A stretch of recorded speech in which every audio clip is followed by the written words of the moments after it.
শুভেচ্ছা জানাচ্ছি, আমি ফয়সাল জামান। আজকে আমরা ফর অফ লুপ নিয়ে কথা বলবো। তো ফর অফ লুপ তখন ব্যবহার করা হয় যখন আমরা অ্যারের ভেতরে থাকা প্রত্যেকটা আইটেমকে, অর্থাৎ এই অ্যারের ভিতরে থাকা প্রত্যেকটা আইটেমকে ধরে ধরে নিয়ে বের করে ফেলবো এবং বের করার জন্য ফর ইচ লুপটাকে, ফর ইন লুপটাকে ব্যবহার করব। তো যেটা বলতে চাচ্ছিলাম যে ফর ইচ এবং ফর ইন লুপ দুটাই কার্যকারিতা কিন্তু একই।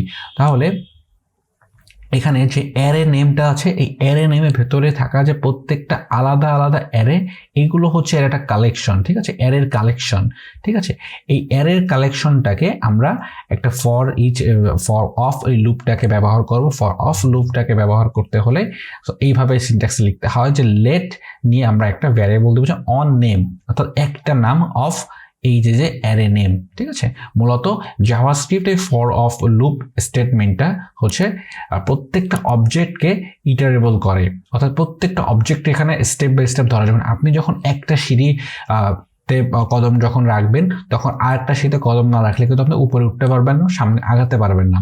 তো শুরুতে হচ্ছে সে কামাল, এই যে পদক্ষেপটা নেবে, এই সিঁড়ি থেকে সে পা দিবে কামাল, তারপরে জামাল, তারপরে তমাল, তারপরে মালামাল। তো এটাই হচ্ছে মূলত একটা অবজেক্ট। তো জাভাস্ক্রিপ্টের এই অবজেক্ট জাভাস্ক্রিপ্টের যে এই লুপটা যে কোনো জিনিসের উপর ইটারেবল হতে পারে, যে কোনো ডেটার উপরে ইটারেবল হতে পারে, সাচ অ্যাজ অ্যারের উপর হতে পারে, স্ট্রিং এর উপর হতে পারে, তারপর ম্যাপ নোড লিস্টের উপরে হতে পারে। তো এই জিনিসটা মূলত জাভাস্ক্রিপ্ট যত যাই হয় না কেন সবকিছুতে জাভাস্ক্রিপ্ট অবজেক্ট হিসেবে রিপ্রেজেন্ট করে বা অবজেক্ট হিসেবে দেখে তারা। এখন এখানে প্রত্যেকটা ডেটা একটা ভ্যারিয়েবলের ভিতরে স্টোর হচ্ছে এবং এই লুপটার কাজ বা এই লুপের কন্ডিশন হচ্ছে যে লেট অন নেম, মানে একটা নাম, আমি জাস্ট একটা এক্সাম্পল হিসেবে একটা নাম এখানে ব্যবহার করেছি, এটা যে কোনো নাম হতে পারে।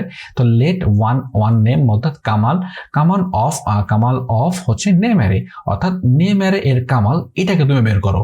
এটা যখন হয়ে যাবে নেক্সট কন্ডিশনে হিসাবে তুমি জামালটাকে দেখাও, তারপর তমাল, তারপরে মালামাল। ওকে ফাইন, তাহলে আমরা দেখি যে জিনিসটাকে কিভাবে কাজ করছে। আচ্ছা, এখানে আমি একটা ভ্যারিয়েবল লিখছি var name array।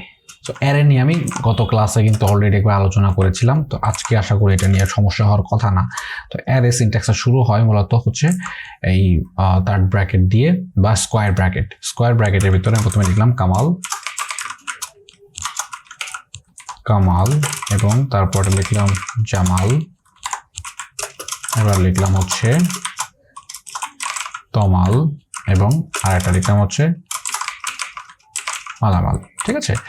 এবার এই স্টেটমেন্ট এখানে শেষ করে দিলাম। এবার ফর এই লুপটাকে আমি এখানে কাজ শুরু করি, অর্থাৎ ফর লিখে এখানে লেট অ্যারে নেম, এটা ওয়ান নেম দিলাম, ওয়ান নেম, এখানে যে কোনো নেম হতে পারে, হোয়াটএভার, অফ নেম অ্যারে, ঠিক আছে। এইটা দেওয়ার পরে আমরা যে স্টেটমেন্টটা স্টার্ট করব সেটা হচ্ছে console.log হচ্ছে অন নেম দিয়ে যখন এটা আমরা দেখব, তাহলে দেখি কি আসে। দেখতে পাচ্ছি কামাল, জামাল, তমাল, মালামাল চলে আসছে।